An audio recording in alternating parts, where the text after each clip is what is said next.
이 쌍권을 좀 어떻게 정리를 좀 해야 될 것 같은데 사퇴시켜야 되지 않을까요? 이제 대통령 후보 선출이 됐고 그럼 비상대책위원회 뭐 의무는 다한 거 아닙니까?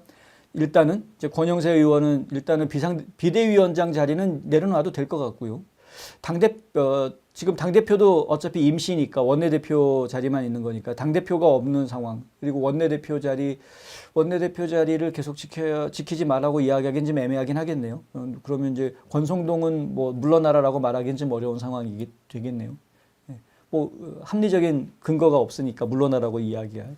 근데 어찌됐든 지금 대통령 선거 체제에 접어들어 있는 상황에서 국민의힘 당이 대통령 후보로 선출된 사람은 국민의힘 당 당원들의 투표뿐만이 아니라 국민 투표까지도 반영한 것이기 때문에 전반적인 국민들의 의지라고 봐야 되는 것인데 그게 국민의 선택이다라고 보아야 하는 것이죠. 그래서 결국에는 대통령 후보가 당선이 되면 그 후보한테 일단은 우선권을 주는 것이 당연한 것이고요. 당정에 대해서 정권을 쥐도록 해주는 것이 맞습니다. 그런데 우선권을 준다는 게 전권을 주는 게 아니다. 이런 말장난하면서 지금 쌍권이 김문수 후보의 앞길을 지금 이렇게 통제하려고 하는 당의 지시를 받아라 이런 식으로 좀 통제하려고 하는 그런 모습을 보여주고 있는데 바람직하지 않죠. 전에는 없었던 모습 같습니다. 제가 느끼기에는. 예전에 그런 모습을 보지 못한 것 같습니다. 그러니까 이건 지금 쌍권이 월권 행위를 하고 있다라고 보시는 것이 맞고요. 이 사람들은 월권 행위를 했다라는 이유에서는 둘 다 사표 내라, 나가라라고 이야기할 수 있는 것이 아닐까라는 생각은 듭니다. 그리고 이제 지금 쌍권은 그럼에도 불구하고 어떻게 해서든 이 선거판을 지금 교묘하게 만들어 버리려고 하는 그런 문제. 지금 중국 입장에서 보아서는요, 이런 거죠. 그러니까 뭐 이재명이 나온다. 이재명은 당선되면 무조건 친중할 거니까 오케이, 노 프로블럼이고요. 근데 지금 국민의힘 쪽에서 누가 당선이 됐을 때 이 사람이 과연 친중할 것이냐 말 것이냐 이걸 놓고 이야기를 한다 그러면 만약에 한가발이 나왔다. 그래서 대통령이 됐다. 그러면 친중할 수 있다라는 생각이 들 수 있죠. 그런데 지금 김문수가 대통령이 된다? 그러면은 중국 공산당 입장에서는 이것 좀 이제 한국하고 좀 소원해질 수도 있겠는데 그럼 그럴 가능성이 있다 그러면은 가만히 있으면 안 되겠죠. 제가 만약에 중국 공산당 수뇌부의 지도부에 있다 그러면 당연히 가만 안 있을 겁니다. 그럼 야 뿌락지 심어라 이렇게 될 수밖에 없는 거죠. 자, 김문수가 국민의힘 당의 대표가 됐고 아마 차기 대통령이 될 가능성이 지금으로선 꽤 있어 보인다라고 이야기를 하면 야 그러면 친중파 뿌락지 심어야죠. 어떤 방법으로든. 그래서 설사 김문수가 대통령이 되더라도 친중 인사가 그 정권 안에 계속 남아서 계속 소통 채널이 열려 있게끔 만들어 놔야죠. 어쨌든 간에. 그래야 되는 거 아닙니까? 이제 중국 입장에서는. 그러니까 그런 작업들이 분명히 있을 것이다 라고 저희는 이제 보고요. 국민의힘 당 해체하는 게 정답인데 정말 해체해야 하는 게 정답인데 이걸 지금 당장 선거를 앞두고 이거를 해체한다라는 게 오히려 부담이 될까 봐 걱정되는 거죠. 걱정이 되니까 이걸 해체를 못하고 어떻게든 그러면 다시 국민의힘을 조직 개편을 좀 해가지고 다 같이 가는 쪽으로 가볼까.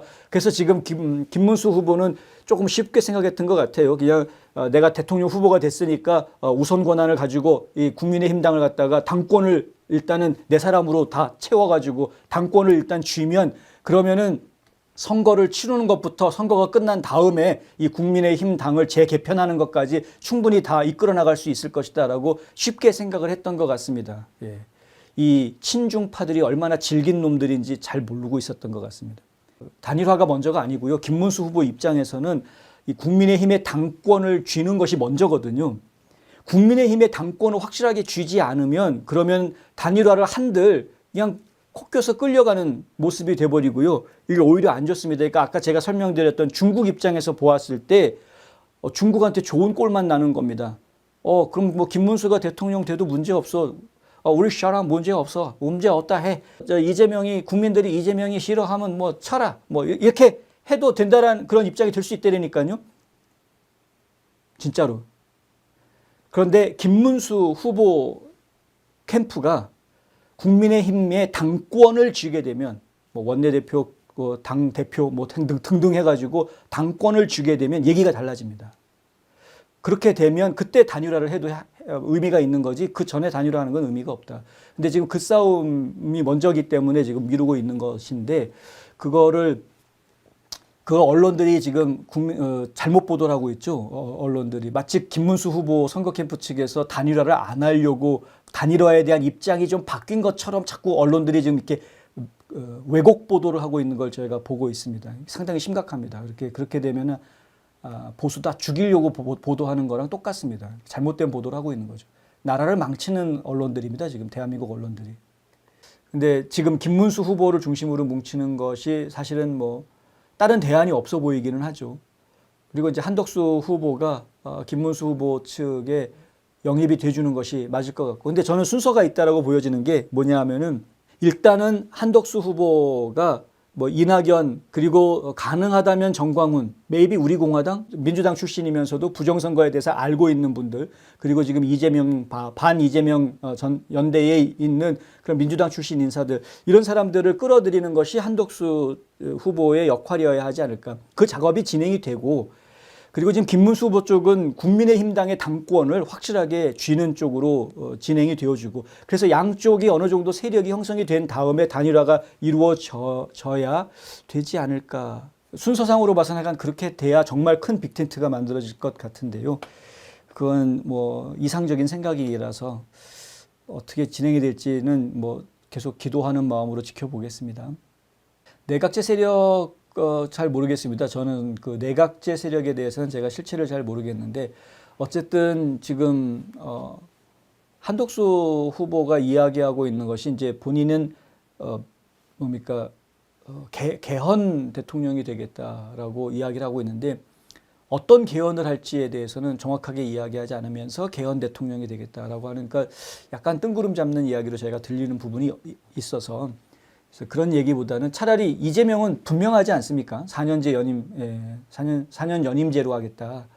그러니까 분명하게 이야기를 하니까 그런 좀 분명한 가이드라인을 주면서 개헌을 이야기하면 좋겠는데, 이제 지금 김문수 후보 같은 경우에도 분명하게 이야기하는 부분이 개헌의 방향이 대통령제가 아니라 이 지금 국회의 입법 독재를 막을 수 있는 개헌이 필요하다. 그 부분 이야기하고 있는 거고요. 그러니까 지금 개헌의 방향을 대통령제에만 국한해가지고 이야기하면은 그거는 오히려 국민들을 지금 잘못된 시각을 갖게 만드는 거라고 저는 생각이 들고, 지금 개헌이 정말 필요하다라고 이야기가 되는 부분은 오히려 삼권 분립을 바로 세우는 작업이죠. 지금 삼권 분립이 제대로 서 있지가 않으니까 일방적으로 지금 의회가 독재할 수 있게끔 시스템이 되어져 있는 걸 제가 두 눈으로 다 보지 않았습니까? 지금도 이 미친 더불어민주당은 계속해서 탄핵을 이야기하고, 대법관 탄핵하겠다, 자기네 말 듣지 않으면 무조건 탄핵하겠다, 이렇게 나오고 있는 거 아닙니까? 이게 독재죠. 이런 독재 폭거를 국민들이 보고 있으면서도 개헌을 이야기하는데 무슨 엉뚱한 이야기를 하고 있으면 안 된다는 겁니다. 이게 이제 국회의 입법 독재를 감시하고 차단할 수 있는 그러한 개헌이 필요한 상황이다. 지금 상황은 지금 나라가 무너져 있는 게 처음에는 강력한 대통령제 때문에 문제가 됐었는데, 근데 지금 상황은 대통령제가 문제가 되는 것이 아니더라라는 거죠. 오히려 지금 대통령의 권한은 줄어들었다. 그리고 사법부의 권한도 지금 상당히 양분화되어져 있다. 그러니까 대법관을 탄핵하겠다. 왜? 탄핵은 헌법재판소에서 하니까. 이게 지금 말이 안 되는 일이 지금 벌어지고 있는 겁니다. 저는 그래서 헌법재판소라는 기관 자체가 필요가 없다고 생각합니다. 그러니까 삼권 분립을 제대로 복원하기 위한 개헌이 필요하고, 삼권 분립을 복원하기 위해서는 헌법재판소라는 기관 자체가 필요 없고 대법원이 이 헌법재판소 기능을 흡수해야 하는 것이 맞다라고 보여지고요. 그리고 지금 그 국회의원들에 대한 무소불위한 이러한 권력을 어떻게 축소할 것인가에 대해서 지금 개헌의 논의 초점이 좀 맞추어져야 될 필요가 있다. 대통령의 권한을 감시하고 억압하고 통제하는 그러한 시스템들은 많이 만들어져 있는데, 국회를 통제할 수 있는 시스템이 지금 너무 없어 보인다. 그리고 이제 선거 구조를 바꿔서 민주주의 질서를 바로 잡아야 되겠다. 이런 얘기들이 이제 지금 핵심 사항으로 나와야 되죠. 사실 지금 여러 후보들을 저희가 놓고 공약 사항들을 놓고 이야기하면 김문수 후보가 제일 낫습니다. 지금 여러 후보들을 비교하자면 가장 바른 민주주의 질서를 세우기 위한 공약들은 김문수 후보가 가장 많이 가지고 있는 것 같습니다. 황교안 후보님.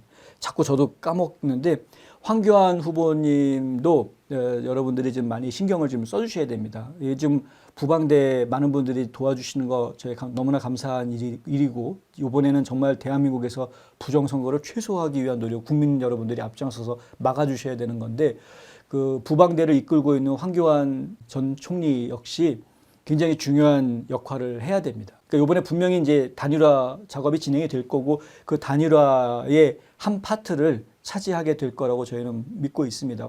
어쨌든 지금 사람들이 많은 거죠.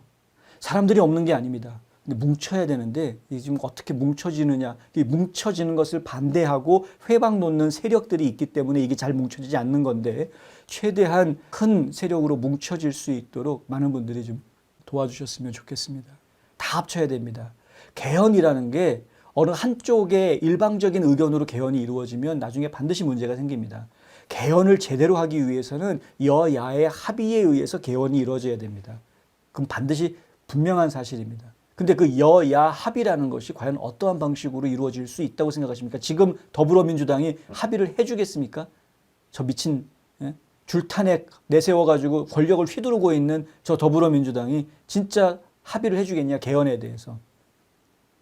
심각한 문제를 지금 저희가 생각을 해야 됩니다. 지금 누가 되던 빅텐트의 후보가 대통령으로 당선이 되게 되면 그러면 부정선거 반드시 뒤집어내가지고 부정 당선된 사람들 전부 다 쫓아내고 보궐선거 실시해야 될 겁니다. 그 작업 과연 누가 할 수 있겠는가. 그런 사람을 내세워야 되는 것이고 저희가 볼 때는 김문수 후보도 한덕수 후보도 충분히 그런 걸 해낼 수 있는 강단이 있는 분이라고 생각들이 됩니다.